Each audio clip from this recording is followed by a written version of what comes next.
Welcome back, everybody, to another episode of Developing the Leader Within.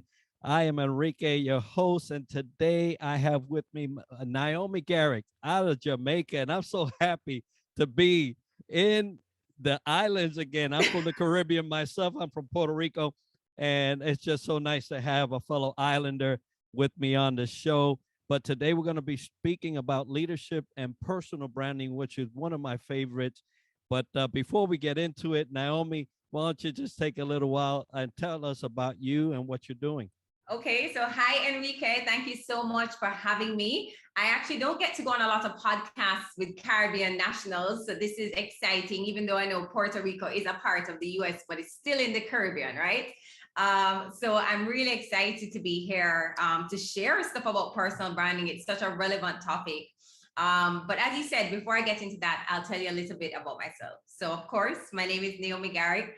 I'm a personal branding coach, and I'm also known as the PR chick. I am also the founder of Garrett Communications, which is a boutique PR agency here in Kingston, Jamaica. And through that agency, I mean, we've actually had the agency for almost 12 years.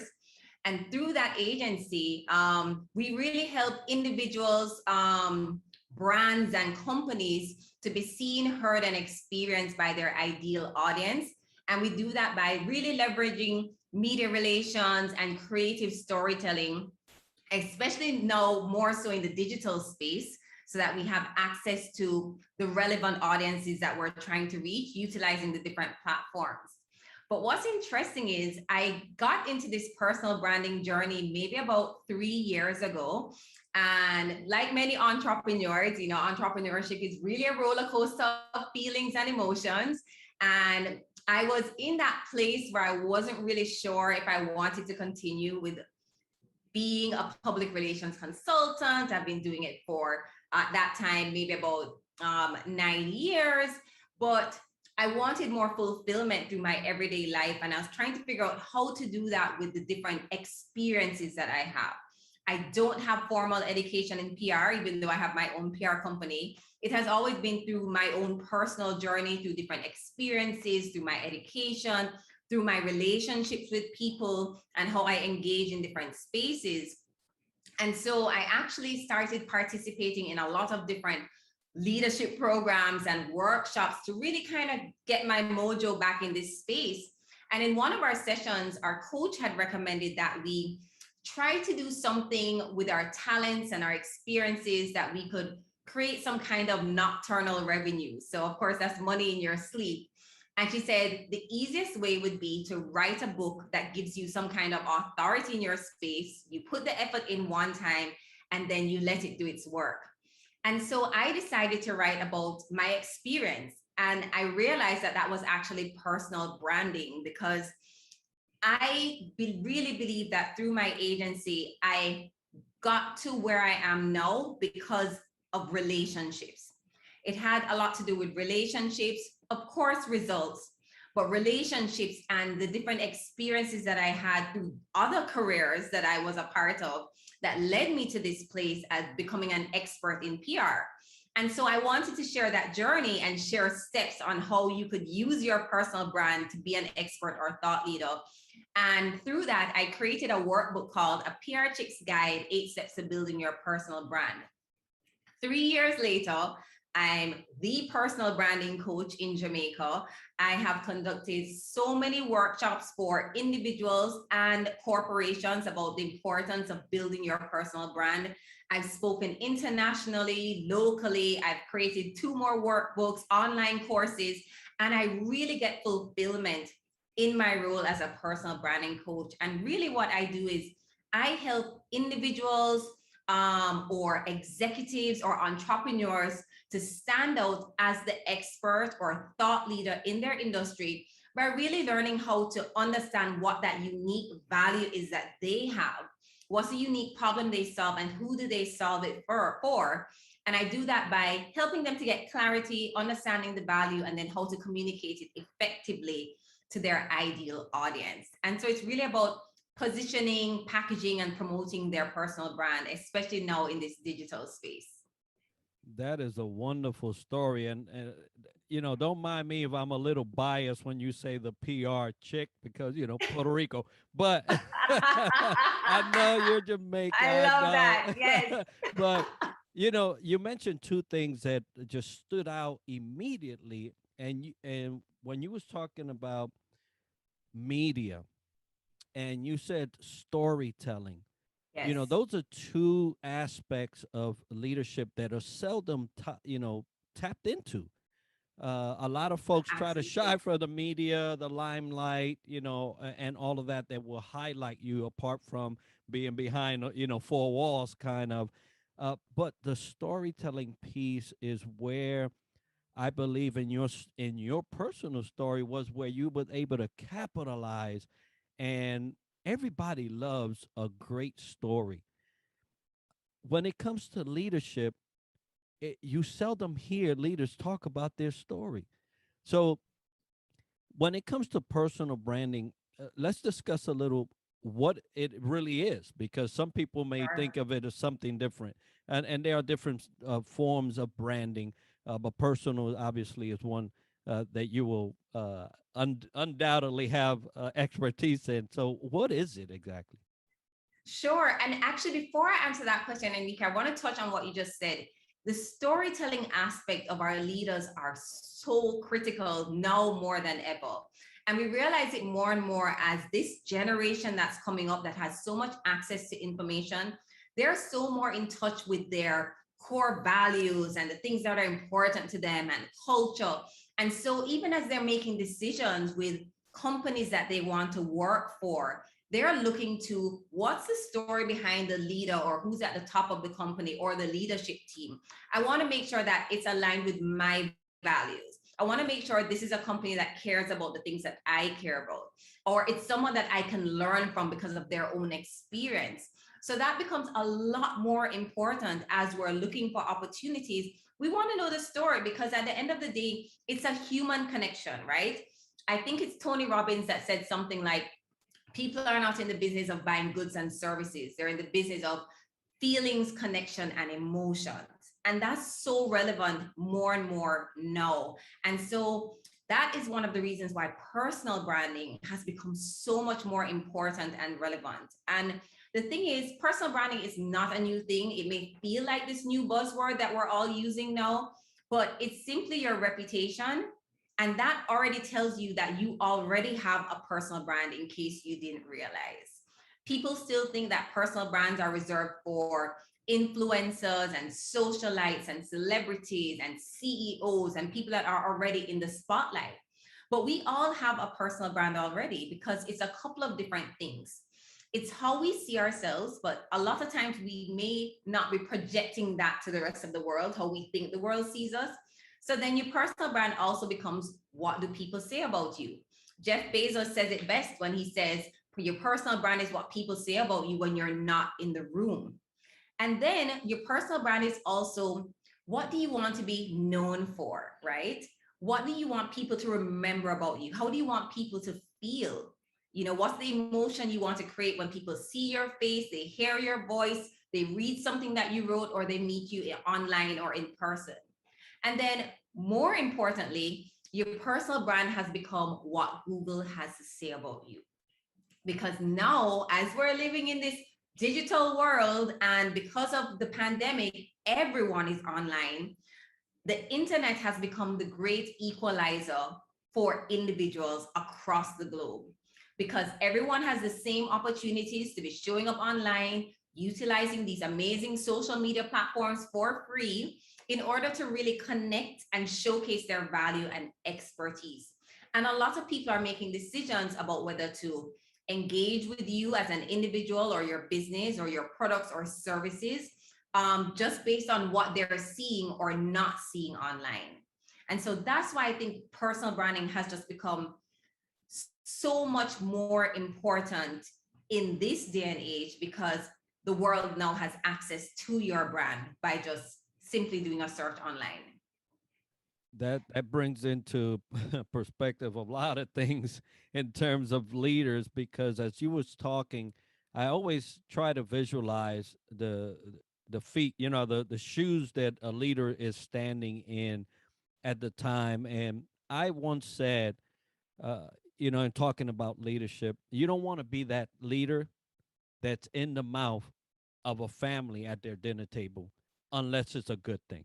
Because most of the time you're talking about things that didn't go so well in the day, right? Yeah. And when you're talking about a leader, it typically is not a good conversation unless it's actually worthy of saying, "Hey, this person did a nice thing for me today." But leaders, if you're listening, and I love to keep this into an individual thing. If you're listening and you think you don't have a reputation, which I love that you said that, Naomi. Reputation has been something we've always talked about, but folks think that it doesn't speak for them when they're not around, and that's Right. really where it actually counts. If you think you don't have one, you do, because I've spent many a times at my dinner table talking about leaders that really, that either made my day hard or were abusing their authority and stuff. So great point, Naomi, and I know I hope that the leaders are listening because they already got a chunk of information on that one. Yeah, So and I actually have a great activity for the leaders that are listening that you could do really easy to almost do like your own little brand audit, right? And it's something that I usually recommend to my coaching clients where just write down, especially since we're talking about leadership, write down 5 words that you think people would associate with you as a leader. And then ask at least 10 different people and not just people that you're friends with, ask the security guard at your company, ask the receptionist, ask your colleagues, but ask a range of people that interact with you on a day-to-day basis to give you 5 words that they would use to describe you. And it will be interesting to see what comes back. You'll see if similar words that you used for yourself came back, or some more amazing words came up, or some words that you actually didn't really like and you'd like to change that. Because if we don't know, then we can't really correct it, right? And if we hear some great words as it relates to our leadership and we want to hear more people using those words, then now we know what we need to do to kind of close that gap.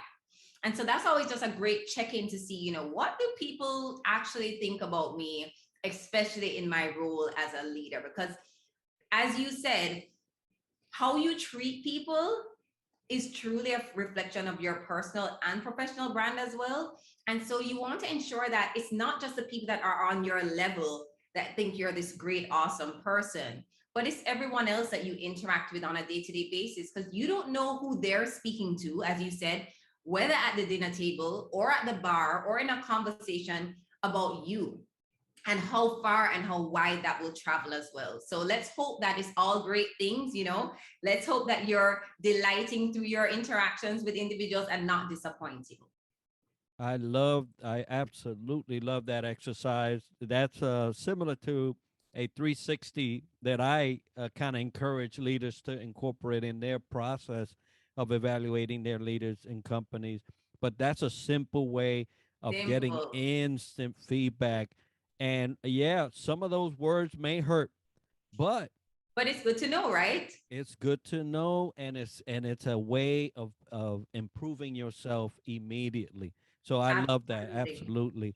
um when it comes to personal branding, leaders don't really think about this at all, typically because they're so involved in their position, and because frank, just to be frank, if you're there, you don't have to really compete for anything else. You're at the spot, and so they become comfortable. What should leaders be thinking about in terms of personal branding that could really hurt them if they're not focused on these, couple of steps? Sure. So the thing is, you always want to start with just getting at clarity first on who you are. I think we kind of skip over that part and we get straight into that value that we offer and what makes us different. But it all starts with doing a lot of introspection on self first, really looking at, what's your why and what's important to you and what are your core values, and, things like what's your driving force. Because believe it or not, it affects everything. It affects things in your personal life and it definitely goes over into your professional life. And then once you have that clarity on self, then we can look at, okay, as a leader, and especially after doing that exercise, what are some of my leadership skills and qualities? What do I want my team members to think about me, or what do I want to impart when someone sees me online, if they do a quick online search? And so it's ensuring that, one, you're being authentic to yourself. And authentic doesn't mean we share everything and we have to tell you about our entire life story, right? But it's about being true to who you are at your core, right? And letting people really feel and be able to connect with you. What you want to do is just ensure that, again, by touching base with individuals that you interact with on a day-to-day basis, you can really understand what's that value that you're showcasing and sharing. Because I think we don't realize that, as I had mentioned in the beginning, that people now make decisions to work with a company not just based on what that salary package is. It's also about, who am I going to be interacting with? Who am I going to be learning from? Am I actually going to be learning anything, or is it just about making the money? And because now I just think that we just have all this access to everything, and we have more choices and we have more options, people are really looking into all the details before making those decisions now. It's not just about, the money at the end of the day. And so leaders need to think about, what do I want to be known for? If I could be known for one thing in my organization or as an individual, what would that be? And how do I start actually sharing that information in my day-to-day activities, in my emails, the tone and the voice that I use, how I engage with my clients or my employees in meetings, because you want to make sure that you're showcasing your personality, but you're also bringing all of that experience and education from your journey, so that people around you actually really get to know you. They feel a kind of connection, but also they're learning from you at the same time, right? So I think it always goes back to, what's the thing that you want to be known for, and how do you want people to feel when they interact or engage with your brand, whether in person or in a Zoom meeting, or if you pop up in an online search. That is so important. And have what do you want people to know you for is just so valuable to think about. Earlier you mentioned, the Google, right? The internet version of you, because everything gets recorded now and everything gets Yes, pushed out, and you could be speaking, somebody's recording, you never ever know. And you exactly. also mentioned personal and professional. uh, some people like to separate that, Right. but tell me a little bit about that separation, because I haven't found a way that has been successful in a way that you start dividing yourself. When you start dividing No. yourself, things go straight. Oh, absolutely. And so that is probably the number one question I get asked in different workshops or speaking engagements is, how do I separate my personal and professional brand? And my answer is always, you are the brand. So whether in a professional capacity or personal capacity, it's still one person. And in some of my workshops, I'll use the example of like Tony Stark, if you're an Avenger fan, right? He's Tony Stark and he's Iron Man. When he's Iron Man, he has different qualities or attributes of Tony Stark come out, but he's still Tony Stark at the end of the day, and we don't separate the two. It's the same with you. When you go to work, you may showcase different sides of your personal personality that you may not showcase at home, but you're still the same person.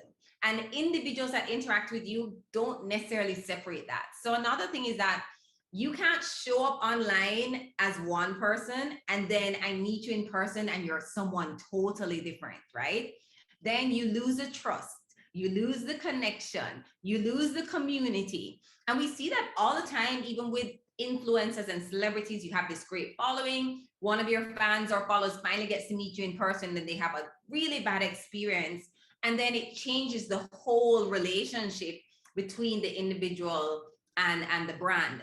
And so we have to be very mindful that we are the gatekeepers for our reputation. So we actually are brand ambassadors for our brands 24/7. And that doesn't mean that you can't go out and live your best life when you're on vacation.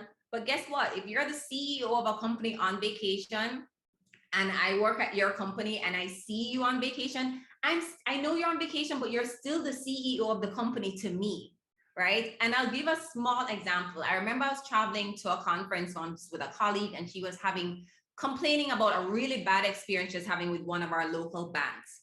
We were in the lounge, and in walks the CEO, the president and CEO of that company, who I knew very well. So he's about to go on vacation with his family, but of course, there's a problem that needs to be solved. I can fill that gap.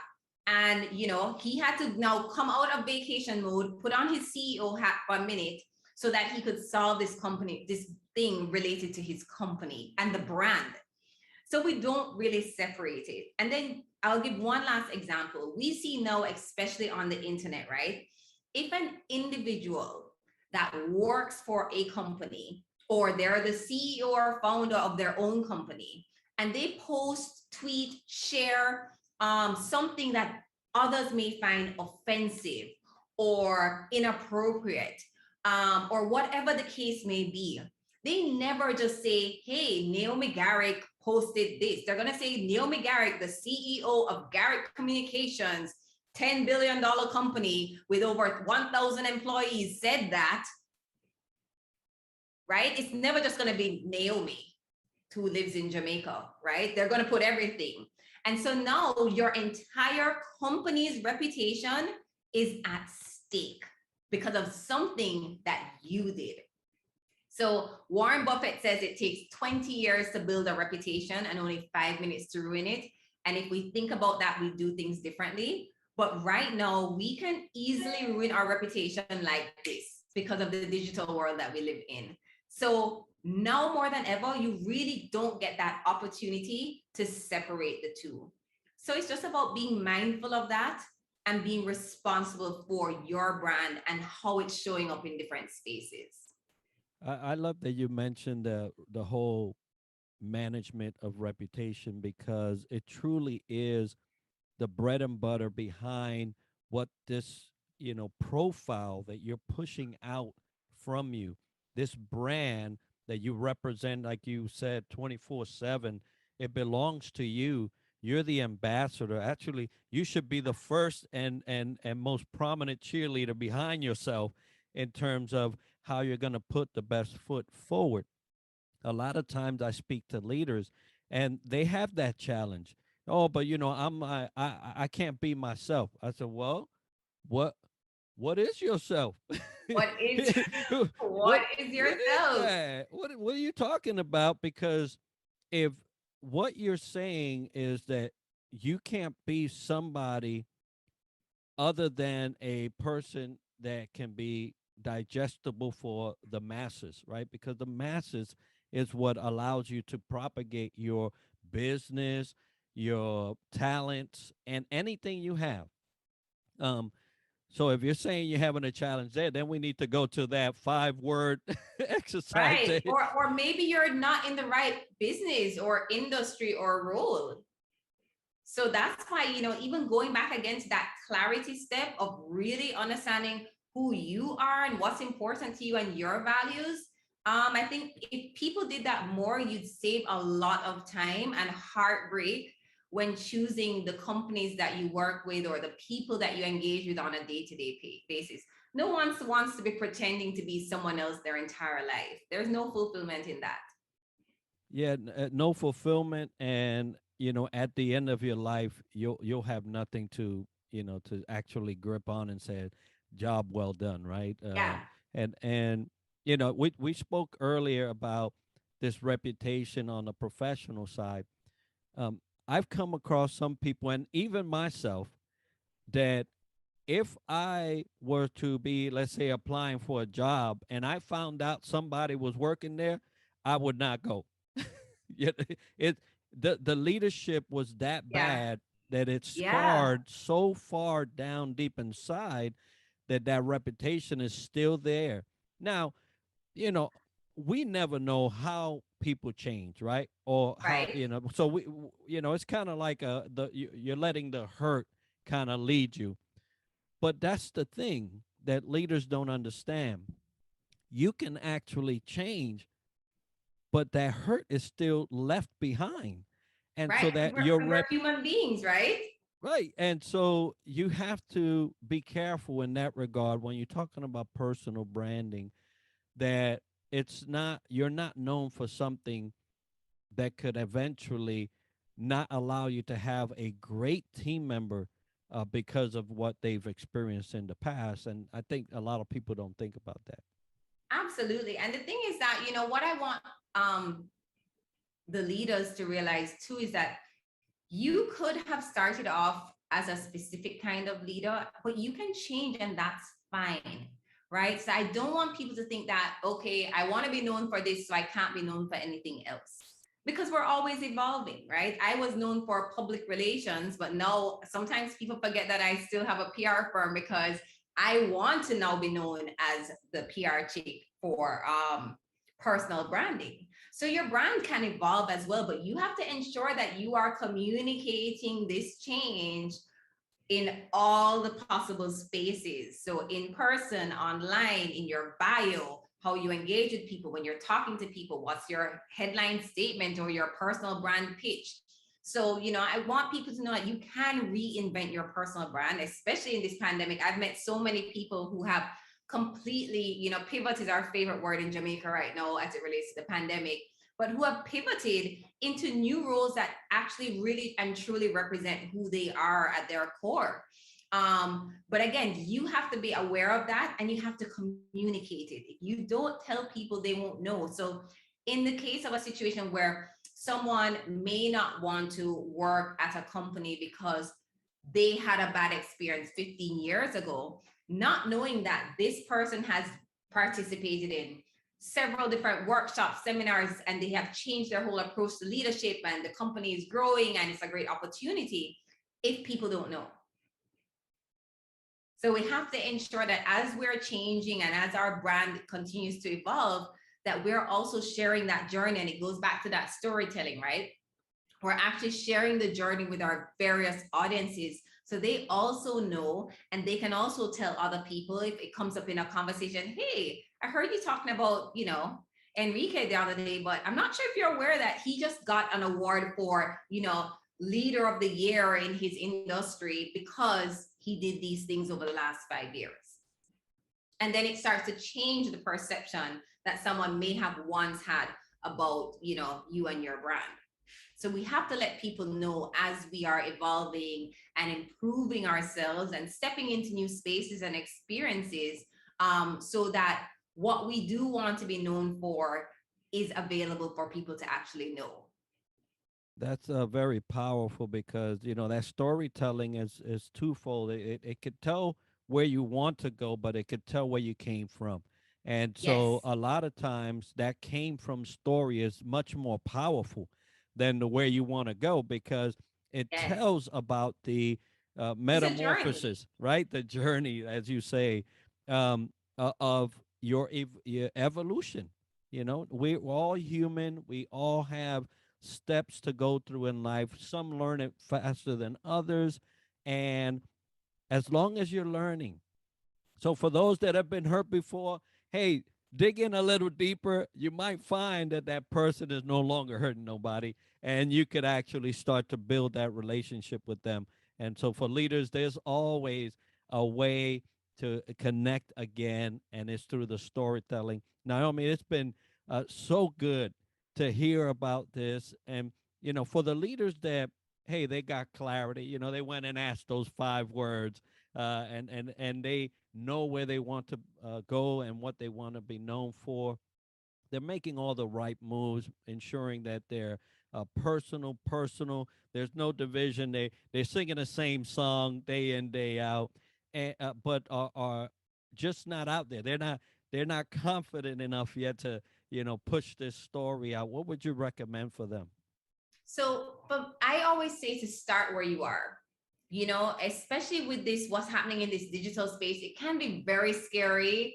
Everyone's popping up with these videos and everyone seems like they're an expert and they know what they're doing. They have 1,000 people watching their shows.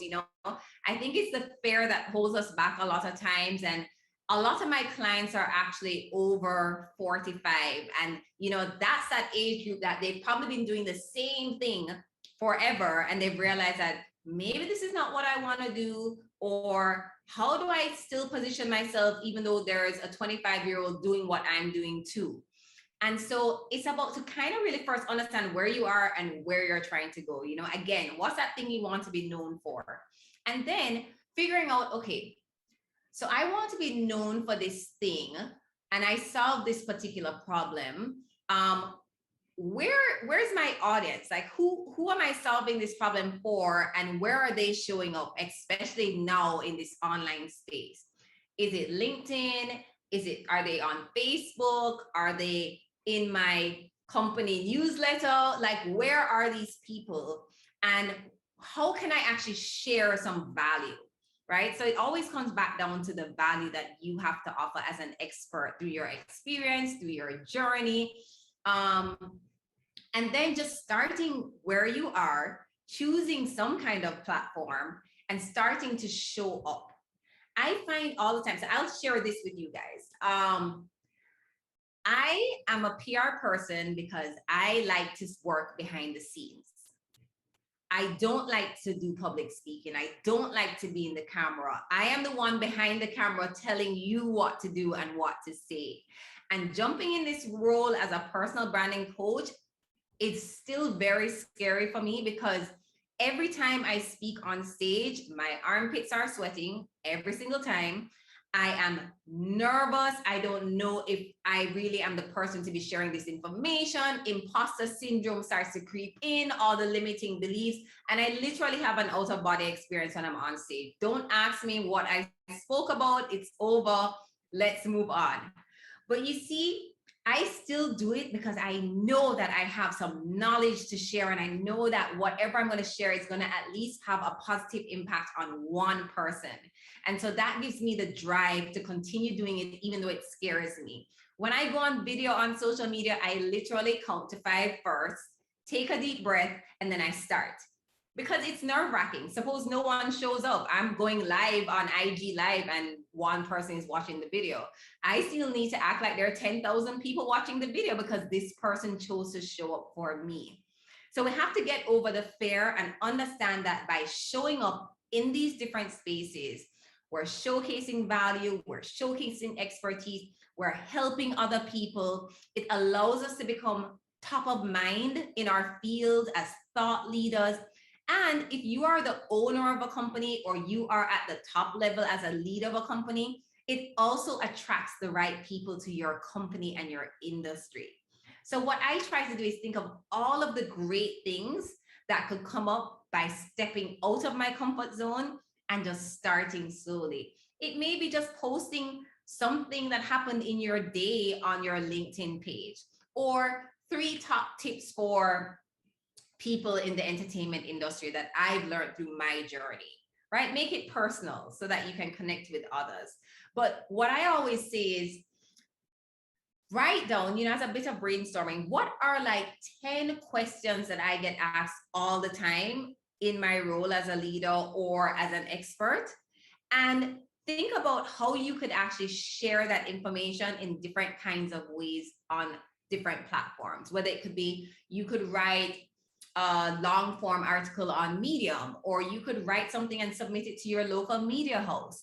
Or if you're not ready to jump online, right? Or if you're comfortable in front of the camera, do a live video where you're talking about some tips or some steps or an experience. Or maybe you did a really great presentation for something that you could actually share online that could benefit others. So you have to look at what's already in your arsenal as well, and think about the best way that you could start. And then it's about, once you start, just getting some kind of consistency, ensuring that whatever you share, it goes back to that thing or those things that you want to be known for as the expert or as the leader. And then just continue doing it one step at a time. But the best thing is to start, and it doesn't have to be perfect. It just needs to be done. Wonderful advice there, Naomi. Thank you so much.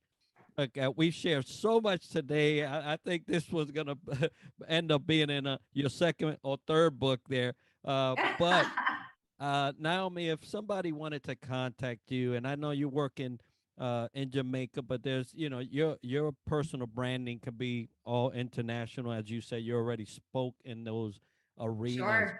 If somebody wanted to get a hold of you, how would they do that? Sure. So there are a couple different ways. I love to say that you can Google me because I've done the work, right? Because now I know that's where people go. So if you Google Naomi Garrick, all the relevant information will come up. My website, which is iamnaomigarrick.com. You can follow me on Instagram at the PR Chick. I share a lot of great tips on personal branding there. And also on LinkedIn, Naomi Garrick. So once you go to my IG page at the PR Chick, there's a link in my bio that will take you to all the different products, services, workbooks, online courses, workshops. I do online brand audits. So there's a lot of different things for any step of your personal branding journey, wherever you are, if you're starting from the beginning or if you are a top level executive in your company. Well, Naomi, it's been such a pleasure to have you with me today, sharing this important topic for leaders. Leaders, I hope you got a lot of great tips because they're all in there. And if you have any questions on how to start down this journey for, personal branding, give Naomi a call, write Yes. her on the website, get on LinkedIn. She's everywhere. A matter of fact, just Google it. You'll find it because I know it's there. Naomi, thank you once again for being with me today and all the things that you shared with me. Folks, if you want to get a hold of Naomi, go ahead. You're in good hands. And for us, you know how we like to end the show. Success to you.